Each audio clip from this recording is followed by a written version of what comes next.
this horse's hoof, and there's nothing gonna keep you safe from the big bad wolf. Okay, but where are you, Lunagaron? Where are you? In Sunbreak, Jackass! Okay, yeah, look, I know he's in Sunbreak, but what map is Lunagaron on? I know I've touched upon this in my more in-depth detailed look at the reveal a while back, but it's something that I just can't get out of me head, and I've got to be sharing me thoughts with you, and apparently I got to be doing it as a pirate. Anyway, Lunagaron is a mysterious enigma wrapped in a puzzle box, because, look, you watch his introduction, right, and the natural response, the instinct is, oh cool, it's Frost Islands. Wrong, sir. Wrong. At least, I think that's wrong. As I said when I first kind of touched upon this subject, I have been on the Frost Islands, I have walked round and round and round, I have looked at every single mountain, I have compared it to every frame of his introduction, and unless I am just a right royal idiot, which is entirely possible, it doesn't match anywhere on the Frost Islands. Which leaves, well, three main possibilities. Number one, it's a new icy map in Sunbreak. Okay. Number two, it's an extension to the Frost Islands that we don't have access to yet. Number three, it is a part of a new map in Sunbreak, but the whole map isn't icy. It's just a section, Guidance Land-esque, which we do have reason to believe will happen, and is also something I have gone over in detail in a video. So, well, actually, at this point, do please like if you enjoy these kind of talks, theory, working outs, and subscribe so you don't miss them, and please consider supporting our channel on Patreon down below. It really is what keeps us going, and we couldn't do this without you guys. I have no shame in saying that because you're amazing, so seriously, thank you. What I'm gonna say then is I don't actually think, or at least I want to consider the possibility that the correct answer is none of those three options. It's not a new area of the Frost Islands, it's not an entirely new map, and it's not a part of a new map. It is something different entirely. So firstly, as I said, it doesn't match anywhere on the Frost Islands. And then if we actually look at Elgado, which, much like the caverns of El Dorado, is something that it's quite simply impossible to say in any other way than Elgado. And if we have a look at Elgado, we can see that the mountains, and it is a very mountainous region, but you know what there's not on any of the mountains? Snow. It is, well, very temperate here. It's not that kind of weather, not that kind of setup. And generally, as you get high enough on a mountain, there will always be coldness. There will always start to be snow, because obviously as you go higher in the atmosphere, it gets significantly colder. But Lunagaron is not walking on top of a mountain. We see him looking up at trees and cliffs and stuff. He's on the ground. And this just simply isn't, at least from this little glimpse, an island that, well, boasts that kind of climate. So we're really left scratching our heads. And again, I might just be putting way too much thought into what will probably likely be, yeah, it's just Frost Island, you just missed it. But I swear it doesn't match anywhere. It really doesn't. But what if there's something a little bit different going on? What if for the first time ever, Monster Hunter is, well, taking an existing map and making it into a new map? And you may be thinking, what, how, what do you mean? Well, Sunbreak, right? They have alluded to, and again, I've covered this as well, they have alluded to that the sunbreaking theme is quite important. It is quite a big deal in, well, Sunbreak, and it's a thing that, you know, goes across Monster Hunter. When the big bad is stopped, the sunbreak happens, the sun shines, it returns, and all is well, such as the end of Atal'Kar, such as when you finally take down Amatsu, it brings the sun and the calm, the sunbreak.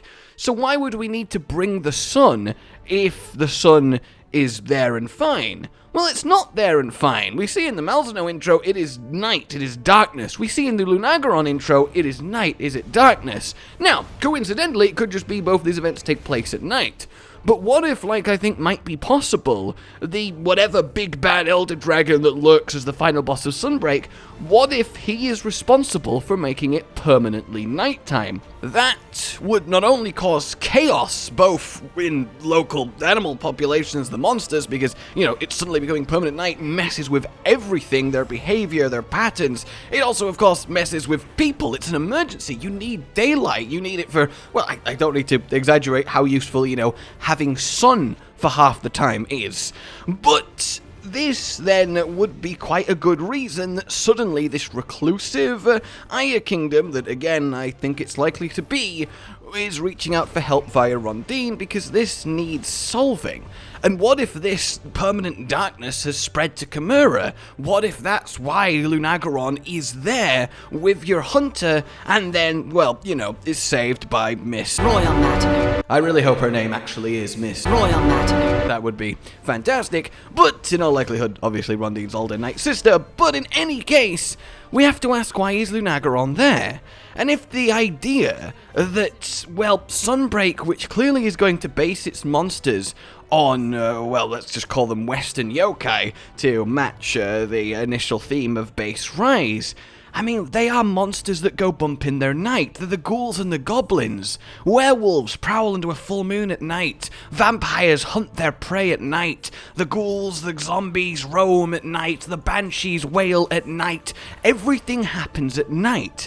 So, again, this supports the permanent nighttime, because most, if not all, of the new monsters in Sunbreak might likely be nocturnal monsters. Monsters who benefit from permanent night, monsters who are maybe sent into a frenzy or unleashed or see increasing populations or activity because it is permanent night. As I said, I think Malzeno appearing is likely to be a symptom of the final boss, as the flagship tends to have a connection to the final boss, but not be the reason that bad things are happening. So if, you know, extra Malzeno are suddenly appearing everywhere because it is permanent night, well, that's a good explanation for why just now we're discovering them, dealing with them, and just now they're a problem. And that can apply to Lunagaron too. So, generally speaking, the big ball of what I'm getting at here is I think it's entirely possible and would work and would be cool if one of the main problems hooks of Sunbreak is that, yeah, it is basically night all of the time. This is a problem. It's doing bad things to everyone, and it is making certain monster species a real issue for all of us. But, again, you might be there like, well, what's this got to do with map? What's this got to do with where Lunagaron is? What does it have to do with the whole point of the video? Well, if it is permanently nighttime, if the sun is permanently blotted out, what will happen to the land? It will be permanently cold, permanently freezing. It will be barren as the plants struggle without sunlight. So imagine a world in which the shrine ruins is suddenly mysteriously bathed in permanent night. The temperature drops, the ground frosts over, the trees die, and, well, Lunagaron is lured to the area by it suddenly being the perfect environment for him. It would be weird that we encounter Lunagaron in the Shrine Ruins near Chimera Village and don't fight him? Surely after this cutscene with Miss Royal Matinee, we have at least a little go at Lunagaron. Maybe he can't go full frost mode, and maybe we repel him, he's got low health, and then we wait until later to actually hunt him properly, and then we get his intro cutscene, which we got in the trailer, but it's weird to kind of experience him twice in that manner.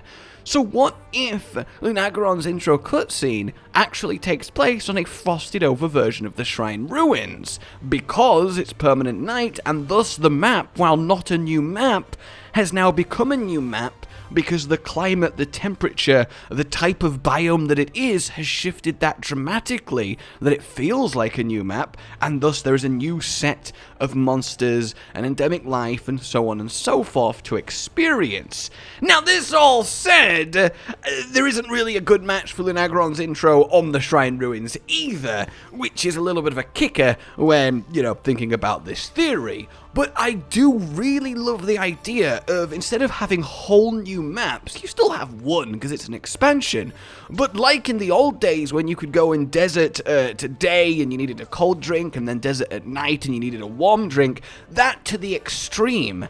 Have a map, so Shrine Ruins, summer. Shrine Ruins, winter. And then it's significantly different. Things can freeze over, new passageways can open up, others can block, and you actually have this proper climate shifting dynamic that makes old existing maps feel incredibly fresh despite having the same general base layout. And you need a reason to cause something like that, and Permanent Night and the apocalyptic ramifications it would have is a good reason to, while also being ignition to the entire Sunbreak story.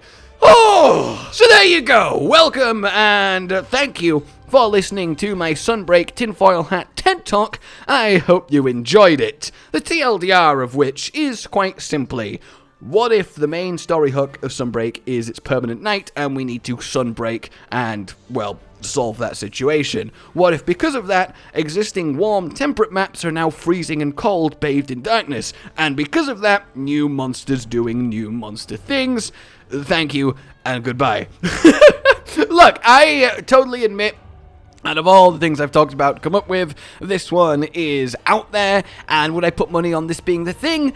No, of course not. I think it's plausible, I think it would be cool, but again, if I'd found a part of the Shrine Ruins that matches Lunagaron intro, I would be slamming that money on the desk. I would be shaking your hand, but without that, I think it's just a fun thought, but I would love to know your fun thoughts about my fun thoughts. So until then, like if you enjoyed this, subscribe for more. Please consider supporting the future of the channel on Patreon down below. And until we meet again, a goodbye.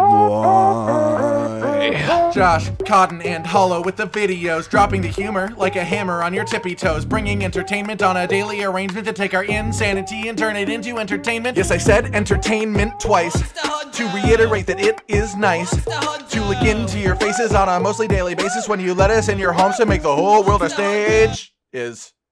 Goodbye.